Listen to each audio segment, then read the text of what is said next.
Welcome to Behavior Groups, the podcast that explores why we behave the way that we do. I'm Kurt Nelson. And I'm Tim Houlihan. We talk with researchers and other interesting people to unlock the mysteries of our behavior by using a behavioral science lens. Yeah, and today's episode, we are going to be talking about convictions. Like, how often have you been in jail, Kurt? Just once, and that was a fluke. But no, those aren't the convictions that I'm talking about. Today, we're going to be talking about convictions kind of in the sense of sacred values that we hold and how those sacred values drive a lot of our beliefs and actions. Well, that makes more sense. We had the pleasure of talking with Steve Sloman, researcher, author, and teacher who has written a great new book about the cost of conviction. It's a timely and important perspective on how people frame decisions and how relying on sacred values unwittingly leads to social polarization. Yeah, and in our conversation, Steve argues that while convictions are essential for social cohesion, they can lead to conflict and polarization. Now, Steve differentiates between sacred values, which are absolute and based on our community, and consequentialist beliefs, which focus in on outcomes. The difference is key to understanding how we look at the world and the actions that we take in it. Yeah, it's a fun conversation that goes from the etymology of the word zealots to how moral decisions are made, to knowledge as a community-based component, and how all of this can impact business. It's a wide-ranging and fun conversation, and one that we think you will thoroughly enjoy. We also think that you would enjoy and like being a member of our Grooves community on Facebook. It's a community of like-minded individuals where we get to explore some wide-ranging, deep, and not so deep questions. Yeah, not so deep sometimes. Yeah. I would recommend right now that you stop this podcast and go sign up. Go do it. Okay. You didn't do it. We know you didn't do it. So at least jot down a note so you remember to do it after listening to this podcast. Okay. And with that, we invite you to sit back with a double pour of conviction, not the jail kind, and listen to our conversation with Steve Sloman.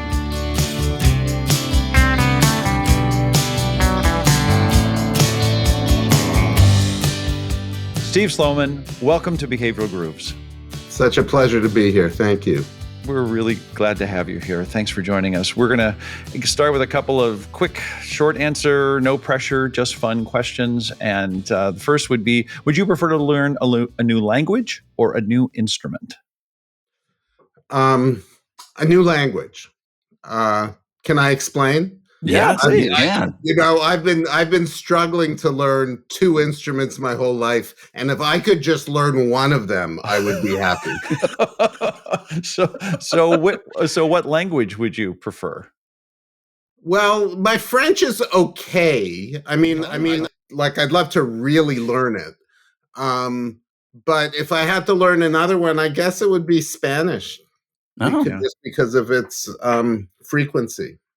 Yeah. Okay. Yeah, I am the typical American. I know English, and I would love to have at least one, and Spanish would be that one if I picked it as well. So, okay, Steve, second really difficult question here. Are you a coffee drinker or a tea drinker? Coffee. Okay. It sounded pretty confident. Well, that's just a fact about my daily routine. I need the caffeine. What can I tell you? It's interesting. I never used to have like coffee or tea in the morning all the time. And then past 10 years I have, and it's hard. If I don't have that coffee, I don't have that tea, it's hard to kind of get moving. It's crazy. So tea serves as a substitute for coffee for you. Yeah. Wow. That's impressive. Okay, Steve, third speed round question. True or false? Most people know less about their own beliefs than they think they do. True. Love that. Okay, we are going to come back to that and talk more at length as we get into our conversation. Okay, last of our speed round questions, Steve. Would you agree or disagree with this statement? Humans are naturally truth seekers. I think I would disagree with it, although, with a huge qualifier. I think that humans are motivated by many things. Truth is one of them, but it's Mm-hmm. only one. Just It comes one of the second to many motivators. titillation. Yeah. Well, we're talking with Steve about his new book, The Cost of Conviction. And let's start with understanding something.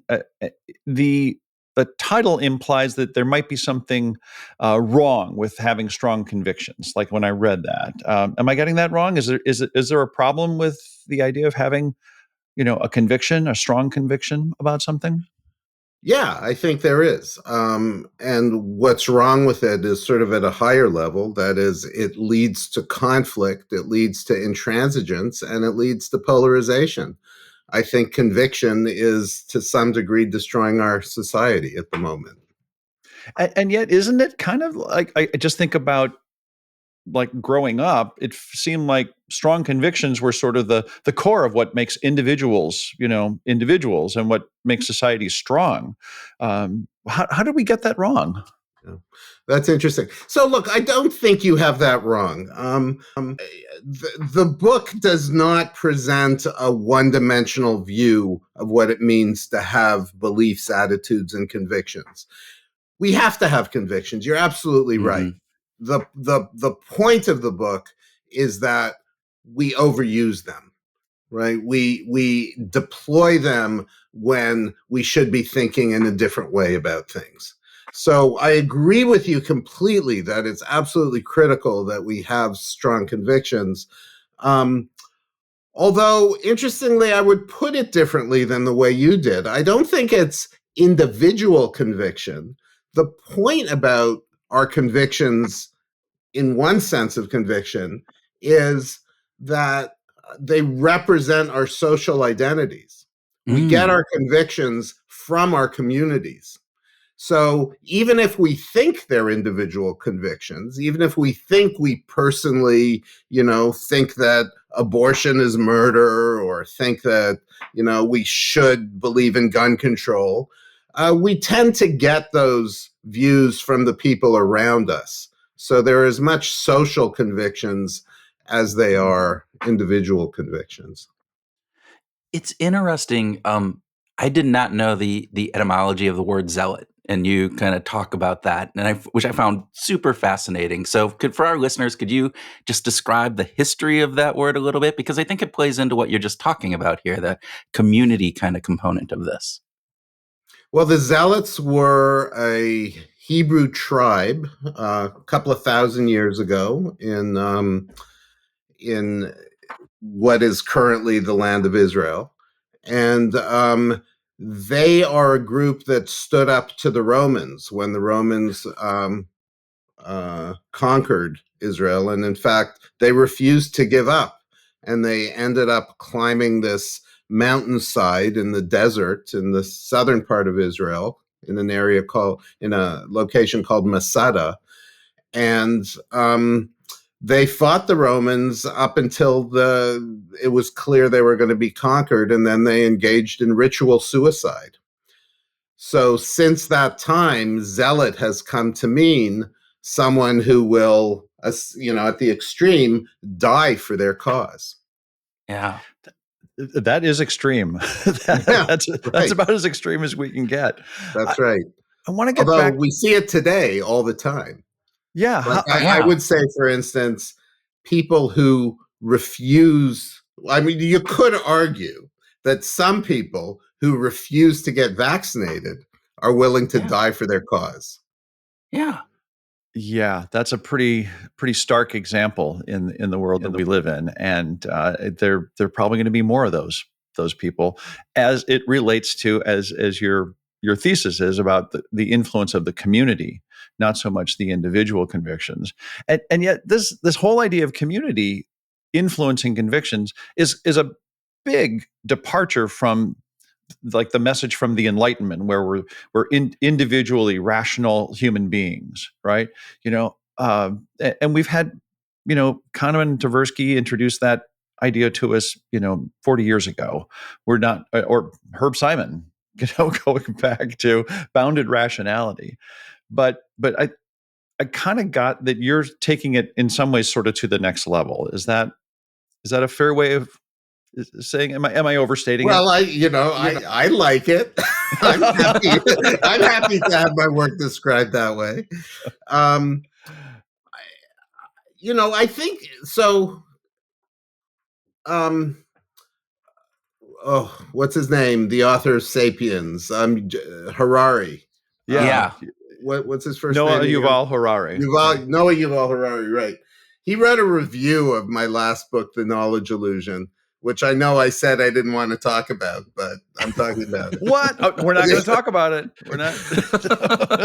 Oh, go ahead. And the point of that book was to say that we depend on our communities to think, right? That the world is so complex that we don't appreciate how complex it is. We don't appreciate our inability to understand it because we rely on other people, and we should think about thinking as a community activity.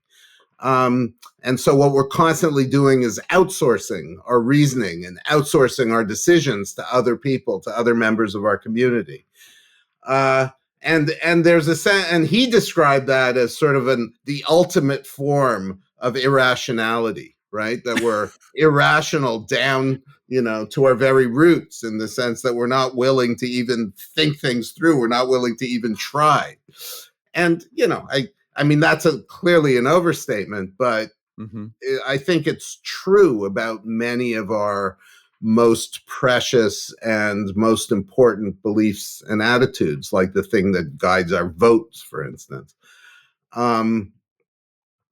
So yeah, that is a kind of anti-Enlightenment perspective, and as brilliant as the Enlightenment philosophers were, I do think they got some things wrong, at least at the descriptive level. So I'm a psychologist, I'm not a philosopher, and I don't pretend to, have the goods on what we should do or what truth is.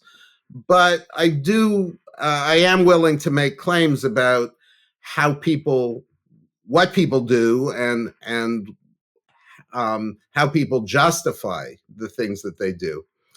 And it's pretty clear to me that we're not entirely rational, and that we depend on others. And when we think about reasoning, we should think about a larger community rather than an individual. So, to what degree then is changing these values, these pillars of the way that we think and believe and feel, about education versus like social incentives? Okay, so in order to answer that question, can I sort of get to the heart of what the book is about, The Cost of Conviction? Yes, yeah. Forgive me for. Can we talk maybe consequentialism here? Maybe something like that. Well, exactly. Do you want? Feel free to articulate it yourself. No, I want to hear you. So the book is about two strategies we have for making decisions, right? Yeah. One is the strategy we think we use all the time, which is to base our decisions on what the outcomes of the various options are. And this is called generally consequentialism, right? We think about the consequences of our actions. But it turns out that for certain kinds of decisions, social decisions, political decisions, decisions we sometimes refer to as moral, we're actually guided by what are often called sacred values without the religious connotation, right? These are values that aren't about outcomes, they're about actions. And the thing about our values about actions is they tend to be absolute, right? So, thou shalt not murder, right? Or thou shalt not take God's name in vain. Or thou shalt not, carry a concealed weapon, perhaps. Or thou shalt not spit in the face of people who disagree with you. There are lots of these prohibitions and sacred values about what we should do as well, that guide our behavior, and that I do think provide a lot of social glue. right? Because they come from our communities, and we consider people members of our community if they have the right sacred values. So, to answer your question about the role of education, I mean, there's informal education, there's formal education. I do think our sacred values come from a sort of informal education. That is, we acquire them from our society, initially from our parents and our siblings and the kids on the street, and then, from thought leaders in our communities. Uh, Whereas our consequentialist beliefs, so when we talk about consequentialism, what we're talking about is how we understand the world and what causes things to happen. So there's a deep kind of causal analysis that's involved in thinking consequentially, as well as values about which outcomes we want and which we want to avoid. Well, can you give us the listeners a quick example of what would be a consequentialist way of looking at this, and what is a sacred value? Okay, so we could start with the mundane and perhaps later move on to something a little more highbrow. But we might choose our toothpaste because we think it tastes good and will clean our teeth. So we're concerned about the consequences of the choice of toothpaste, right? Mm-hmm. And that determines which toothpaste we buy. Alternatively, we could choose the toothpaste that has the fewest additives because we have a sacred value about not consuming additives, right? Or we might choose the one that we believe has the smallest impact on the environment because we have a sacred value about sustainability. Mm-hmm. So these are two very different strategies for making a very simple choice. One is consequentialist and the other is based on sacred values. And the one based on sacred values is more absolute in the sense that I'm less likely to be able to talk you out of that decision, that choice. Yeah, and we're going to be less likely to compromise on those sacred values, then, right? Yes, and that's what our data show. Yeah, and what's the problem with that, or the benefit of it, actually? Well, so that's an interesting question. What's the benefit of it? That's less obvious. But I think that probably the main benefit is social cohesion, right? So when you have a group of people who have the same absolute value, then they can bond over that. And, religious groups do, but all kinds of groups do. Academic groups do, right? So different fields have different sacred values. So, one sacred value of my field is that data should win out, right? That is, we should choose theories according to which theory is best supported by the evidence. That's a sacred value that you may not find in, I don't know, certain humanities fields or artistic fields, right? They're concerned about other things. So the benefits are that it allows social cohesion and that it makes it easier to have a conversation because you're starting with the same set of premises, right?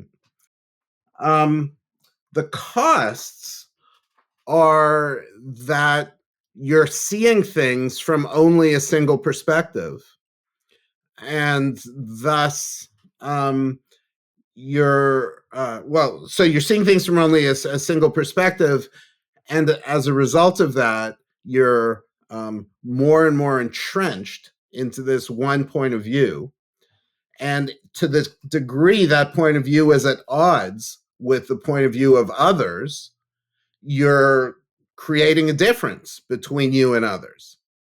And what happens over time is that groups tend to define their sacred values in order to maximally distinguish them from those of other groups, particularly other groups that they're competing with, so that they become more and more different and see the other group as more and more the enemy.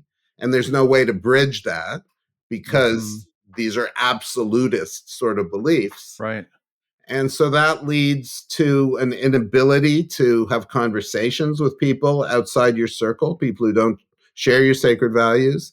It becomes harder to reach compromise. It leads to polarization and to war. Steve, does it always tend to get further and further separating those in the research from what you've seen? It never kind of like, oh, we're good here and we can just stay here. Does it always kind of separate out more? Yeah. Well, so that's a historical question, and Okay. I'm not an historian, so I don't feel really competent to provide an informed answer about that. Look, although what common sense tells you that even though there is this dynamic pushing groups apart, there are other dynamics as well, right? Like Right. people like to avoid war for the most part, right? They don't like to see their houses bombed. And so people will try to reach compromise despite differences. Sometimes force wins, as we're seeing in the news all the time these days. Yeah. So yeah, I mean, so clearly the answer is no. It doesn't always follow that dynamic, but I do believe that this is one social force amongst others that is sort of constantly pushing. That's sort of invariant. Hey, this is Kurt, and we want to say thanks for listening to Behavioral Grooves. And we hope that you're enjoying this episode, but it feels a little bit one-sided. You're hearing from us, but we're not hearing from you. This is Tim, and we have two suggestions to remedy that. The first is join our Facebook page and engage with us. We want to talk with you. We want to hear your perspectives, and hopefully our Facebook page might be the place to have some of that interaction. So please come and join us. The other recommendation we have for you is to leave us a quick rating. You know, the little 5-star thing at the bottom of your app? Or a short review. Just leave us a few words about what you like about behavioral groups. We'd very much appreciate it. Thanks, and we now return you to our regularly scheduled programming. Speaking of research for the book, was there anything that was really surprising to you as you were collecting data? Like, oh, didn't expect this. Yeah, so there is this, this standard meme in psychology that people are driven to believe members of their in-group and not believe members of their out-group. Mm-hmm. The messenger having an important effect on what we consider to be believable or meaningful to us, right? Yes, absolutely. From my perspective, it's even deeper than that, in the sense that to the degree you think that knowledge is an element of a community as opposed to something that exists inside the skull, then what you know becomes a matter of who you trust, right? Because that's the relation that binds social networks and that creates knowledge in a way. And that view would predict that if someone's in your in-group, if they're a trusted member of your in-group, you should believe what they say. And if they're an untrusted member of an out-group, then you shouldn't, right? If your president says it, you should trust it. And if Russia's president says it, then, well, who could? It turns out that it's not nearly that simple. No. So the data are quite complicated, and I can't pretend that I have fully gotten my mind around it yet. But there are lots of cases where we actually give equal weight to. So, for instance, our data show that if you ask people the degree to which they understand something, they're as influenced by the understanding of experts from their in-group as they are experts from their out-group. Oh, yeah. Now, it's not like all the data say that. There are other people's studies which show the opposite, but I was surprised by how hard it was to replicate those findings. Wow.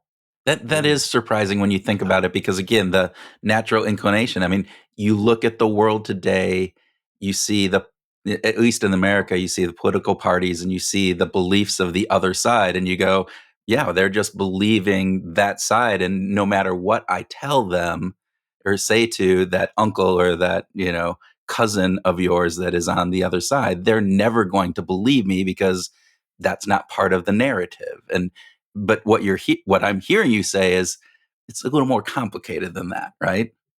Yes. Yeah, that's exactly what I'm saying. Now, of course, we're testing a particular group of people. We tend to do our studies online. And so, we're testing a group of people that are sophisticated enough with technology that they can engage in this online market. And they do a lot of studies. And so they're not, coming at these things completely naively.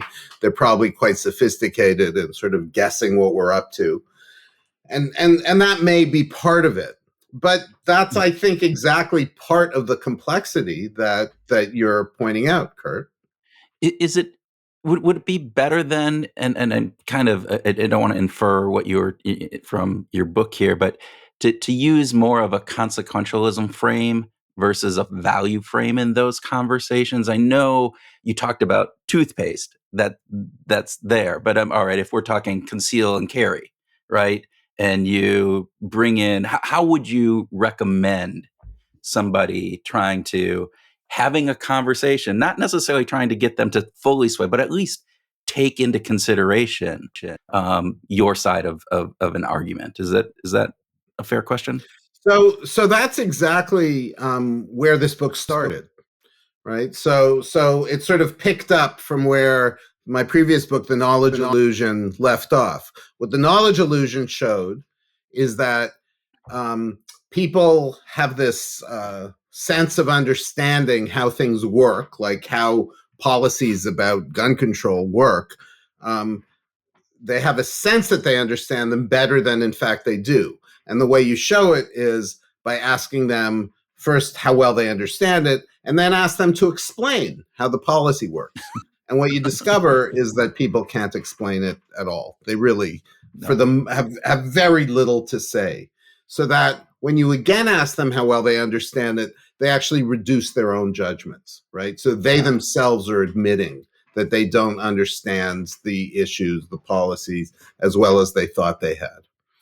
And it's possible that, the starting point for The Cost of Conviction, the new book, is that one reason for that is that when you bring up a policy, people think about it in sacred values terms.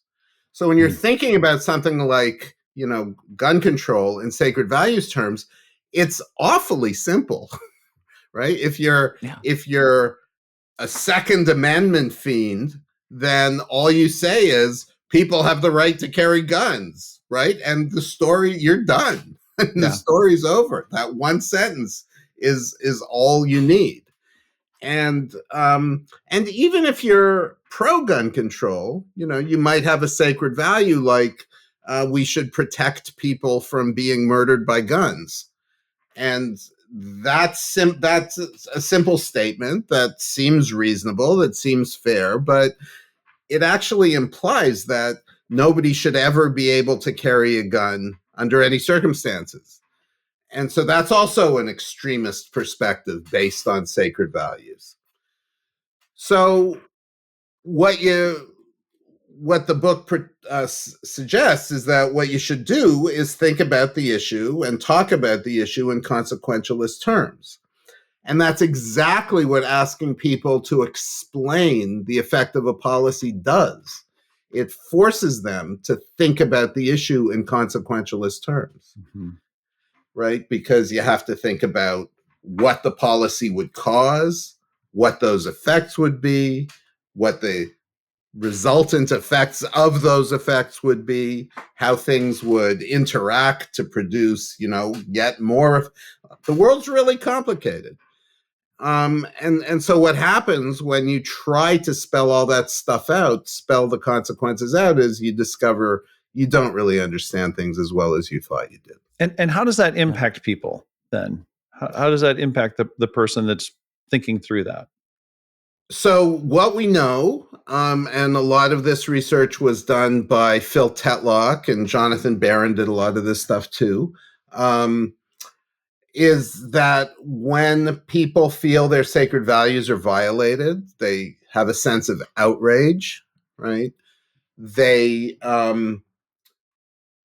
they are more likely to engage in purification rituals, right? In like to wash their hands, for instance, because they're dirty from this violation. There's a sense of disgust that arises when your sacred values have been violated. Um, and so all of these things lead to people wanting to avoid those violations, and thus they become intransigent, right? Thus they try to frame everything as if breaking this simplistic rule I have is the wrong thing to do. Yeah. Whereas if you can simply reframe the issue, get people to think and talk about it in consequentialist terms, what our data show is you're less likely to get some of these effects. You're less likely to get a sense of outrage. You're less likely to get people to think they understand the issue really well. And you're more likely to get a willingness to compromise on the issue.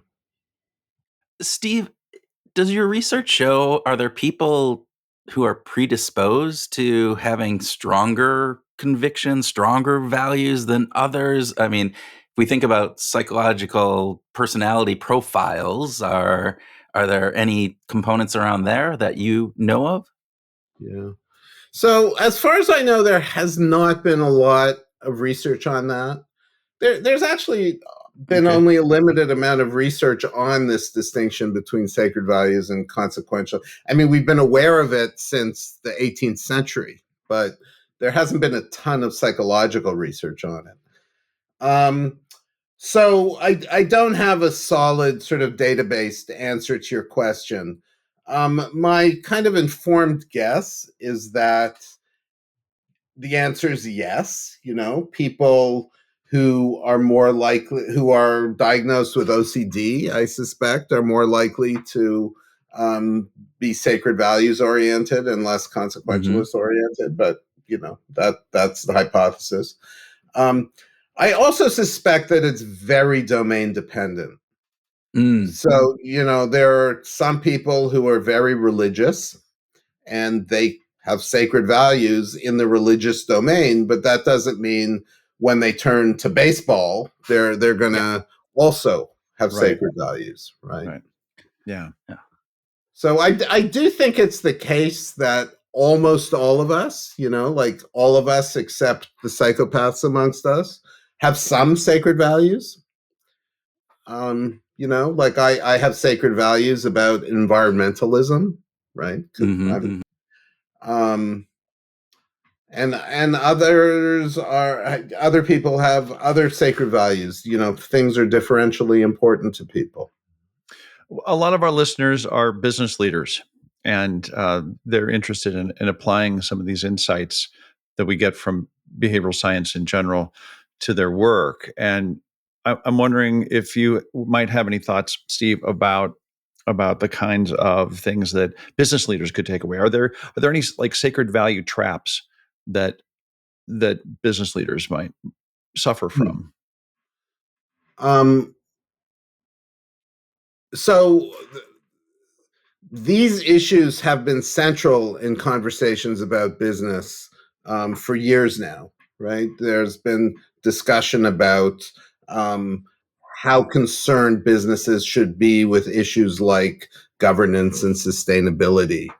And businesses have taken stands, which sometimes have really helped them with their customer or client base, and sometimes more recently have hurt them as there's been you know, repercussions from the current administration for taking too strong a stance on these issues. Yeah. Um, so I'm not sure about whether there are traps, But I do think there are two classes of concerns businesses really need to consider with regard to these issues. So one has to do with their image and how they present themselves. Do they want to be thought of as the company that holds DEI in high esteem or not? And that's going to depend on who their employees are and who their customers are and who it is that they want to appeal to. And if they don't want to appeal to a very specific sort of political demographic, then they're going to have to avoid showing these sorts of, sacred values, and instead sell themselves as being all about efficiency and profit maximization, right? Which of course has its own costs because it suggests you don't care about anything. But the other thing is how they advertise, right? And how they sell products. And it's very clear that consumers care about the value. And a lot of companies are very aware of this, which is why sustainability, being good for the environment or being good for health are often properties that are really pushed in publicity and advertising because people respond to this. But there is, of course, a trade-off between appealing to someone's sacred values and appealing to their pocketbook. Right. Yeah.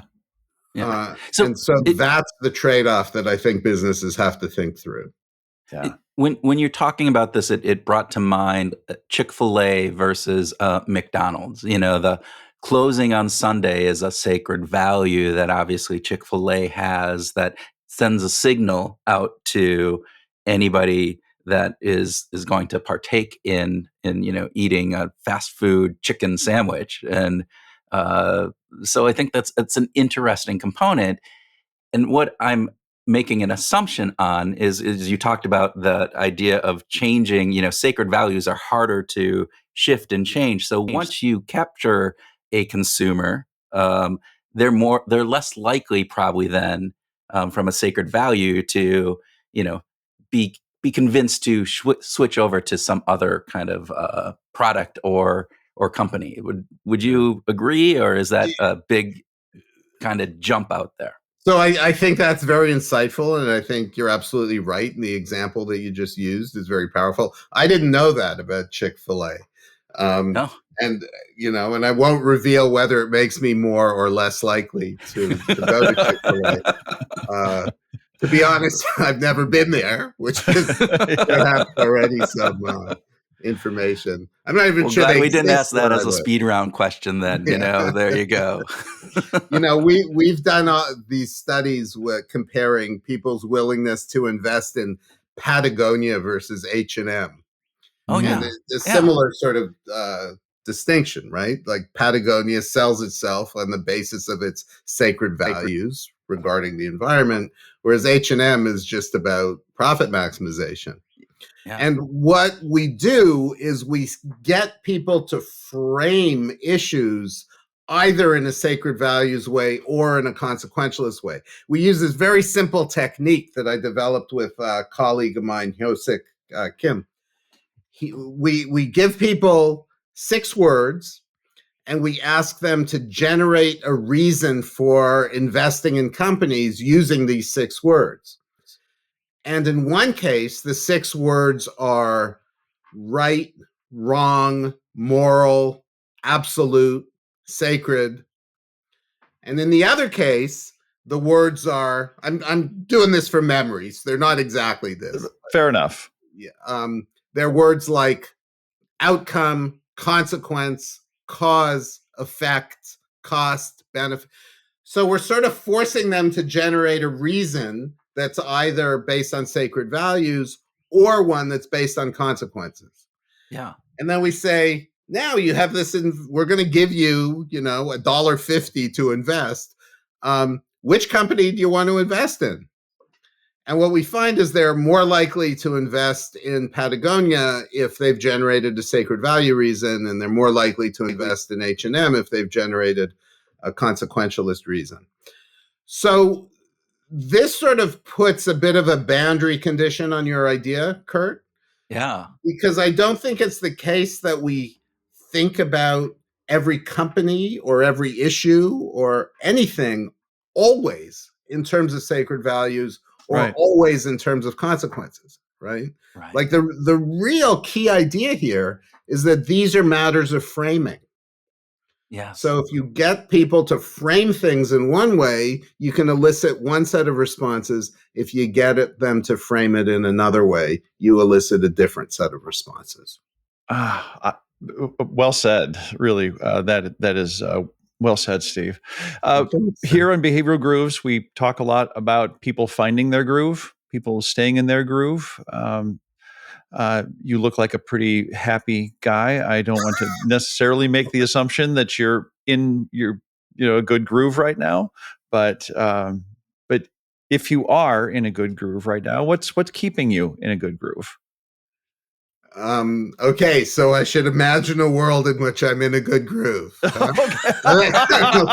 Okay, all right.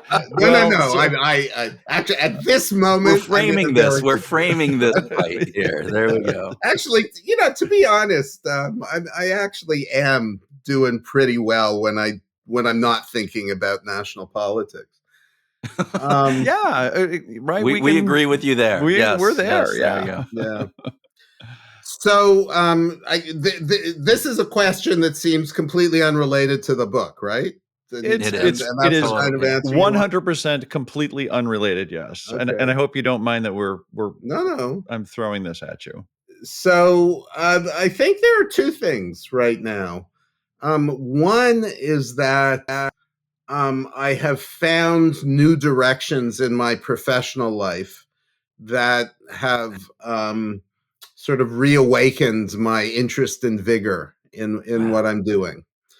I was feeling that I was sort of doing more and more of the same, and I was getting kind of sick and depressed and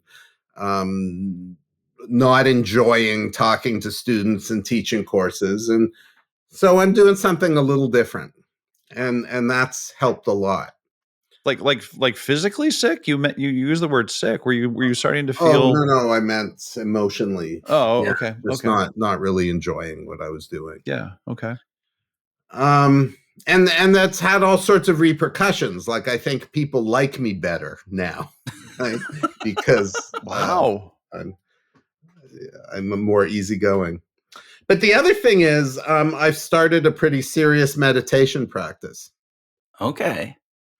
And I'm using an app called Waking Up, which is designed and led by Sam Harris, who's a philosopher, neuroscientist, who has a lot of experience with these issues. And the reason that it's working for me is because there is zero religious content. Yeah. Right. It's just about discovering yourself or your lack of self in your consciousness and sort of trying to practice exerting some control over your attention. And Steve, did you try meditation before this? I'm asking because myself, I have at various points in my life I have attempted, and in some cases I did okay. I was able to kind of get into my groove and have that be a more regular practice, but then I would fall out, and it's hard to get back in and different things. I was just wondering if this is a time where it's now hit really well and it's working, or if this is the first time you've tried it. Well, so I'll tell you my history with this. When I was a teenager, I read, I loved Hermann Hesse. I read lots of Hermann Hesse books. And in one of his books, he had a hero who could only do two things. Those two things were to wait and to fast. Right? Those were the only things this guy was capable of. He was sort of a Buddha-esque kind of figure. And I always felt like these are the two things I cannot do. Right? Like I'm that worst possible person for either of these things. And that was my attitude towards meditation for decades. Yeah. I didn't even try it really because I just didn't think I could do it. I thought it was incapacity. It was my own weakness. But then my wife and I sort of went to a workshop, and she was doing it a little, so I thought I'd try. And I started really easy, I would meditate for 8 minutes a day. And that was really hard at first, but it became easier, and I extended it and I extended it. And so I'd say about like 2.5, 3 years ago, I just started practicing. And I'm now doing 24 minutes every morning. And it's actually not all that painful most of the time. And so the Waking Up app, I think, is something that has helped me to continue it. Yeah. But it's changed it. So I started with guided meditations, right? Where I was like learning to relax, and I would relax my body piece by piece. But this is a very different approach. This is a kind of mindfulness meditation in which you're not guided. You're really just supposed to be feeling your own consciousness, which I have achieved, I think, not at all yet. Which is the practice of this, right? Yeah, and yeah. Exactly. How I wish Oliver Berkman were in our conversation right now. I'd love to hear his thoughts about this. It's really cool, by the way. I think that this is something that we see a lot. We hear from people when we talk to them about sort of being in their groove. A lot of it has to do with newness and learning and taking on something fresh and bringing, for lack of a better word, novelty into their life. I'm also kind of curious, Kurt, if you don't mind. I'm always look a little bit for permission here, but Steve, if you were stuck on a desert island for a year and you had a listening device with you, but it could only take two musical artists on that listening device. You get their entire catalog, but only two. Which two musical artists would you choose? Well, one is easy. Paul Simon.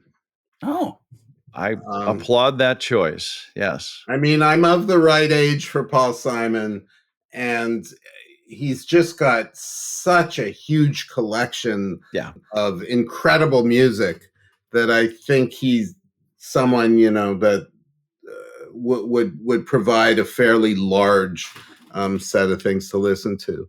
Yeah. Massive catalog. Yeah. Wide variety. Massive, but not just massive, like massive catalog of brilliant music. Right. And in a variety of styles too. I mean, it's not, exactly. it doesn't, it's not the same. I mean, there's very different sounds in his work. Yeah. Multiple Grammy Award winning records throughout his career too. Yeah. Every decade there's something new and brilliant and engaging. And to be honest, it's very hard to think of anyone else like that. So it would be easy for me to name people that I would like to listen to, but you need someone that has a treasure chest of stuff. Yeah. And so who has such a huge treasure? Like Dylan has a pretty large collection. Yeah. So he wouldn't be bad. Yeah. Yeah. What you could argue about variety, but I mean, he's been through all kinds of different phases, but I grew up listening to Dylan, and there's sometimes I go back and I listen to something. It's like, was that from 1970 or from 1990? Like I can't quite tell sometimes because it's all Dylan. It's so Dylan-esque. It's almost heavy-handed with his own style. Interesting. Yeah. Yeah, I can see that. You can distinguish, say, the early '60s from Oh yeah. the 2010s, right? Yes, I mean the Freewheelin' album is a radically different thing than Highway 66, Highway 61. Yeah, very Right. much. How about Neil Young? That's where my head was going. I was actually thinking, I'm like Shoots, going, he oh, he's going to pick scores. Neil Young. He shoots, he scores. Well, I've got to be honest. I share a property with Neil Young, You which is, share a property with Neil? yeah. He's so you know how the song Helpless starts, right? There is a town in North Ontario where Yeah. Dreams, comfort, memories to spare. Yeah. right. That and all my changes were there. That's sort of the critical phrase for me. All my changes were there. And I actually grew up in Toronto, not too far from Northern Ontario, where in fact, as a little kid, Neil Young's father was a sports writer for the Toronto Star. And I read a book called A Boy at the Leafs Camp when I was like 10. I did not know that. Okay. Wow. I had also heard that his dad was a poet, or that wrote poetry on the side, which is apparently where Neil got his poetic framing. You look surprised. Is that off? No, I haven't done the biography. I don't, I'm just talking personal experience. Yeah. So it's that upbringing that you share, then the Ontario kind of thing. Yeah. But I love his music, and I'm again a variety of his work, so it does sound very different, and Rockin' in the Free World is very different than some of his collaborations with Trans, or the albums.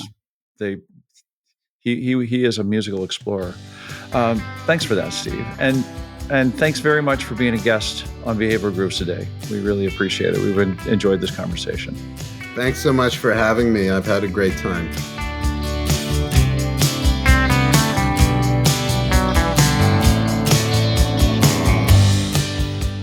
Welcome to our grooving session, where Tim and I share ideas and what we learned from our discussion with Steve, have a free-flowing conversation, and groove on whatever else comes into our convicted brains, Tim. As in, like, in jail? Yes, our brains are in jail. We are convicted.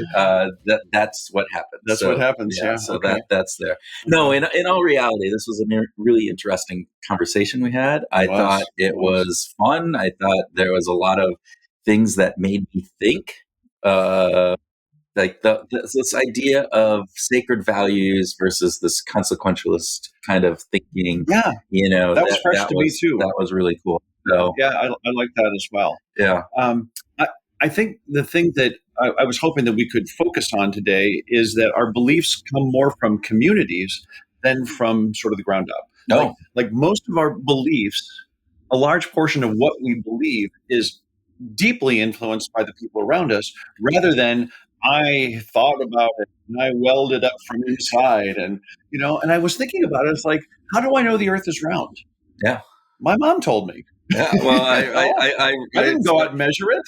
That's what they taught me in preschool. It's all the little things that we get from the television, everything else. It's like, this is, Sesame Street. Exactly. All of those. And so those beliefs that we hold are based upon the community that we're in. If we're in a community that strongly believes I always thought about this, right? If I would have been born in the Middle East, I would have probably been raised Muslim. Most likely I would have been raised Muslim. If I would have been born in China, I would have had more Confucius or other, different beliefs. It's the where I am, where are the proximity and the people that I surround myself with blend into my beliefs and my sacred values that I hold. Yeah, and that's the other part, is that it's not just the belief, but those beliefs get transmuted into sacred values that we hold so dear and so preciously. And I kind of love that Daniel Dennett recently said that he's a famous atheist philosopher. But he said, like, one of the problems with religion is that we can just say, oh, religion is true, and that's 100% true. And so I don't have to really have to think about it. Right. So, and because we're cognitive misers, that's really appealing. Because we can now save the energy because I just know the truth. I don't have to think about if that Exactly. is true or not true Exactly. anymore, Yeah. right? And that's a really interesting thought. I think there is something about this aspect, regardless of whether it's religion or if it's other aspects of thought, that Yeah. hey, if I hold something to be true and that's sacred belief for me, then I don't have to really think about that. And that allows us to get through in this world. If I had to think about every single component, Oh, it'd be yeah, overwhelming. it'd be overwhelming. I have a Yeah. general belief that people are good. All right, if I have to rethink that every single time, that then Right. leads to, all right, well, is Tim good today or is he not good tomorrow? Is he, is You my, don't want to measure that. but I mean that's part of it, right? Right. So I Well, think there's an interesting aspect there. and when we were talking about this with Steve, there was a connection to Annie Duke. I think you actually made a note. You were like, "Doesn't this remind me of So thinking in bets?" yeah, because I think there was this aspect that Steve was bringing up is that we have to have some humility, that we have to be thinking about things not in absolutes. This Right. idea Right. that if we are to really move forward and get past some of the polarization and some of the negative aspects of of these sacred beliefs that we have, Yep. it really comes down to thinking about putting a percentage on to a certain degree. As like Annie said, it's this: how strong is this belief? How sure are you of this belief? And for Yeah. many of them, 99.99999%, right, or somewhere up there. But also for a lot of them, no, this is closer to 80. This is closer to Yeah. 60% that this is true. And those are the ones where you kind of really have to make sure that you allow yourself that ability to say, all right, let's not just hold this because it's over 50, that it's absolute, which is the tendency that Annie talks about. Hmm. Okay, since we think it's 65%, that's two thirds, then it's always going to be that way. And she talked about this idea, no, like when you're playing poker, if it's 70%, three out of 10 times, it's not going to come up It's that not going to come out that way. way. Yeah. And I think this is also true for business leaders. Like if we think about the way business leaders tend to think about, oftentimes rely on cultural norms as the truth, Yes. as the sacred value, when it may not actually work for the way the company needs to move going forward. And I think about this all the time when we're working with leaders who you're dealing with them around incentives or different pieces, and they go, "This worked for me," and Right. it truly worked for 5 years them, ago. or 10 years ago, or 20 years ago, Right. and this idea that they don't shift and change, or that what works for them, their sacred value that works for their belief that works Yeah. for them, doesn't necessarily translate to others. So I think that's all good. I think that is good. Um, it ties into behavioral science on a couple of levels. And the first is sort of the social identity theory and how important it is for us as human beings to connect with our communities, to feel like we are connected. We're part of the social norm, that we have some sense of I'm part of this. And Yep. so I believe this, in not just to be a part of it, but because that's the people that I associate with have said this is what they believe, so I'm believing And we don't want to be kicked out of it. Right, and so right, right, right. those beliefs that are Yeah. held by the community become ever more important, Hmm. because those are the reasons. If all of a sudden there's sacred beliefs held by the community and you start to challenge them, well, you're not being a good community member. You're not part Right, of the tribe. right. Therefore, we'll kick you out of the tribe. That doesn't feel good to us, right? It does not. And I think there's also an aspect of framing and how things get framed. Like, Mhm. what do you believe versus how does this actually work? Yeah, like this gets to this consequentialist idea. Exactly. And so Right. that idea of, you've talked about this before. It's like, so toilets are pretty simple, right? But ask Aren't they? somebody Aren't they? how does a toilet actually work? Can you tell me, Um, like there's um, water, you got the water down and it flows, but it has this, I again, don't know. I yeah, don't know how toilets work. yeah. So, Yeah.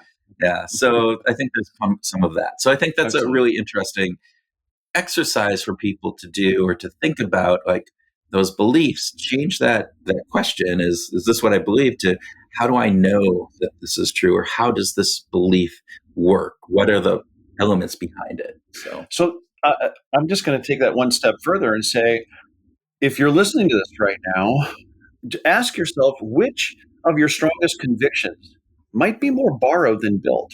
No, Which I of your love that. convictions might be something that when you really stop to think about it, maybe you didn't construct it from whole cloth, right? But that's, I mean, I love this borrowed idea. Like our convictions are borrowed. They're not ours. We're renting them for a while and we I hold like them that too. true. But Yeah, that, yeah, but we didn't build them. We didn't make them. There's no IKEA effect here. This is, no, we no, didn't build them no. from scratch. We didn't take that moment. So that's a really great question to ask yourself is, which of my beliefs do I really feel given where I am in my life and everything? And you can't escape having your thoughts being influenced by your parents, by what happened when you were younger. All of those things, they're what formed you. But do they still hold true today, or are Yeah. you just holding on to them? Are you still borrowing them when you really maybe need to borrow some new ones or build some new ones? So And by the way, when I'm asking this question, if you want to take this to religion or philosophy or democracy, I mean, you could do something really huge with it, right? But it doesn't have to be. It could no, just be about what belief do I have about my company or my yeah, team or about me as a leader? yeah, How does and by the way, what are the odds that I am right about that or not right about that? Getting back to Annie, right? getting back, yeah.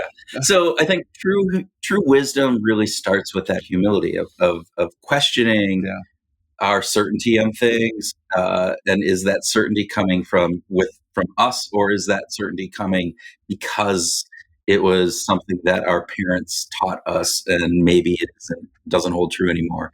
And it may feel uncomfortable to admit that uncertainty, but it's in that uncertainty where we find better solutions. yeah. I think light bulbs, automobiles, NASA, like they questioned the status quo and they said, "What could it be? How right are we about this or that?"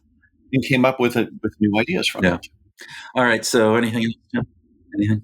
No, I think Okay. that will do it. Yeah, and if you haven't noticed, we're here together, which is really kind of strange and it's kind of fun. And we're Both. also going to be together for a very special 500th Yes. episode, 8-year anniversary party that is Yeah. coming up in Minneapolis in October of 2025. Hopefully, this episode gets published before then. I hope so too. Yeah, I don't know. It might be, maybe it might be too late. You might have already missed it. But anyway, details will be coming. Look out on the Hey Groove community. We'll have all the information up there, but we'll also get it out. So, yeah, Yeah, come. We would love to see you.